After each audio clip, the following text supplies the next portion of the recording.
big of an honor was it to get nominated for the Jason Witten Award, and what does that mean to you? Oh, it was tremendous. I mean, I really was completely shocked whenever I saw that. I mean, that's one of those things that it's a major compliment. I mean, I could never have expected anything like that. How important is it to use the platform here as a D1 football player to kind of give back and make an impact? I think it's tremendous. There's a lot of guys, that have this platform, and I feel like they use it just all about themselves and just waste the opportunity that they have to change someone else's life. And so the fact that I have the opportunity to have that platform to do that, I mean, I'm going to take full advantage of that. Did you watch Jason growing up? And oh, yeah. Have you ever met him by chance? Or? I haven't gotten a chance to meet him, but I mean, I've always been a huge Cowboys fan, so I always watched number 82. So the fact that my name is listed next to his, like for his award, it's like, I mean, it's tremendous. What do you say to your teammates about that, the younger guys especially, in terms of being an example to them? I think the biggest part of leadership is to lead by example. And so what I try to tell all my guys is doing that is carrying yourself in a way that represents the program well, represents yourself well. And you got to realize how many people wish that they were in our position and kids that look up to us. And so why not be a good example and impact the future generation by the way that you carry yourself now and the way you impact the community. Final home game as a Frog, it's gone by fast, or has it gone by slow? Oh my gosh. I mean, in the moment, if we go back a couple of years, you're in the moment, you're like, man, it's taking forever. I feel like I've been here forever. But now that it's all said and done, almost, I look back and like, man, it went by in the blink of an eye. It's crazy to think that my 4.5 years are already coming to an end here, I look back at it and there's a lot of good things that happen, a lot of trials, but I think all of it creates a really tremendous memory that I do have being TCU. Ty, do you know are you going to try and go this week, or do you know yet? I'm going to play it day by day and try to be smart, just because, I mean, the last thing that I would want to do is, if I wasn't ready, be out there and hurt the team because I can't do my job. But if I'm capable, then I'm going to be out there. How tough has the season been with all the injuries, and it seems like you guys just struggled to catch a break? It is what it is. It's football, and you can't take the good and not accept the bad. I mean, it is what it is. You got to make the most of it and adjust.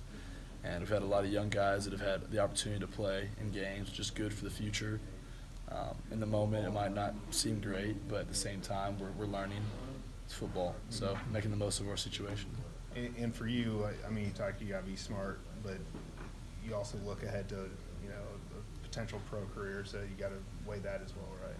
Yeah, but I mean, I'm trying not to worry about that too much right now. At this point, I'm just trying to focus on being the best leader I can. If it's not on the field, then so be it.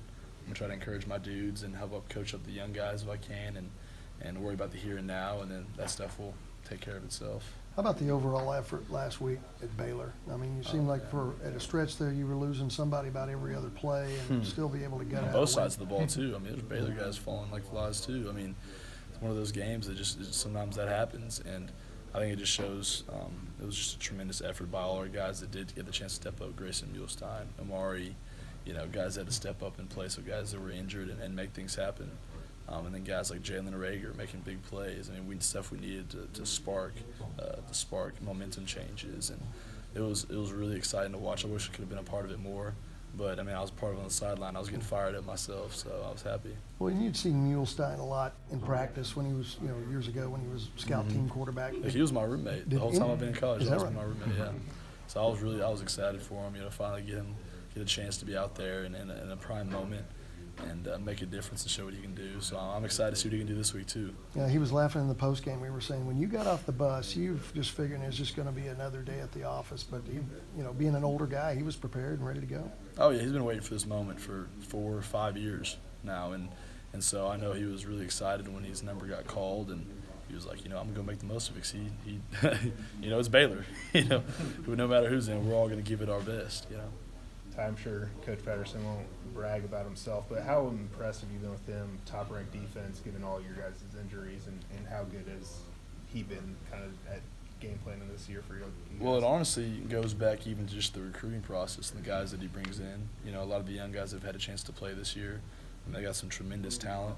and I'm really looking forward to seeing what these guys will do next year and the year after that as well. But that being said, I mean, the scheme, the way it is, I mean, you know how he is. He's able to predict things. I hear him yelling out, hey, he's going to run a corner route, and sure enough, he runs a corner route. It's like this guy just knows what he's talking about. So that makes it a lot easier on guys that haven't had the opportunity to play because, I mean, if he's going to call out the plays and put you in the position you need to make the play, just go execute it.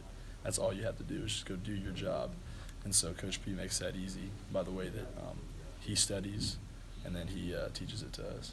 Banagoo and Collier, you've played with them, you've played behind them at linebacker. They seem to have gotten better each week. It's a pretty good combination right now. Oh, heck yeah. I mean, because a lot of times if there's a team that has like one dominant defensive end, then offensive line will slide that way to protect that side. But when you have two guys that are dynamic, plus guys on the inside like Corey Bethley, I mean, you can't double team everyone. So someone's going to make a play. So that makes the linebacker's job a lot easier. Were you laughing on the sideline the other day when Banagoo got one-on-one with that running back and he thought he was going to juke him? And I mean, oh, on the reverse? Yeah. Oh, yeah. I mean, I had faith in him. I was watching and I was like, he was there. I was like, okay, he did his right. He did the right thing. He stayed backside. I was like, make the play, and he did. I was fired up. yeah, defensive ends aren't supposed to be that fast.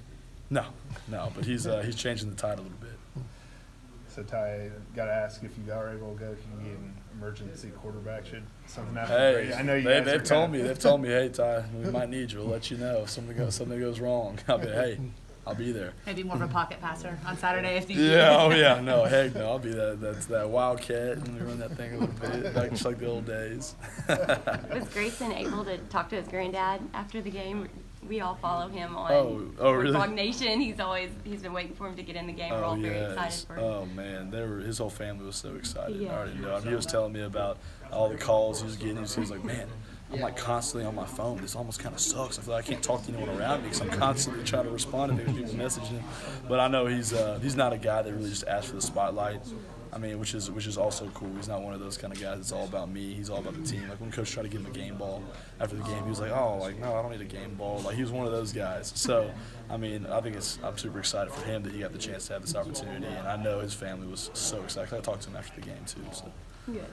Ty, just have you got Senior Bowl invites or anything like that yet, or is that? I got a little one for a local one here in Fort Worth, but I haven't really heard anything. Which, I mean, I haven't had a season that despite injury because of injury and defensive end, linebacker transitions back and forth. I mean, I don't expect anything. If something comes around, I'll take it. That'd be awesome. But if not, it's fine. Just train and get ready for hopefully the combine or pro day or whatnot.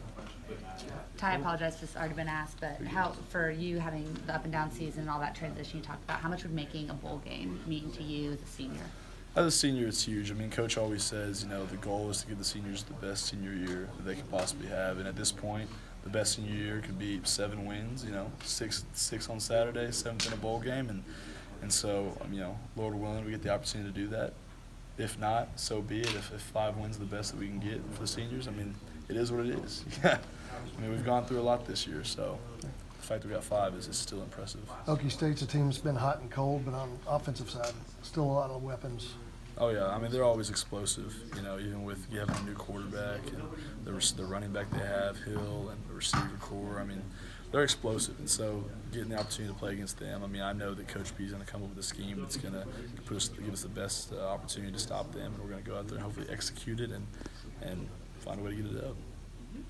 Gotta be a little relieved to see a quarterback that doesn't run quite as much as most of the guys you guys have played against this year. He runs quite a bit. Don't hey. It's just a little slower than it's a little different, but I feel like he's deceiving. Watching film on him, you see a lot of guys miss a lot of tackles.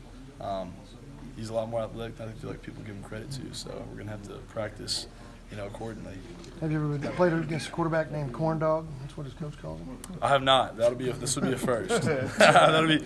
I feel like you can't let yourself get beat by a dude that gets called Corn Dog. We'll see how that goes. Thanks. We got Amari.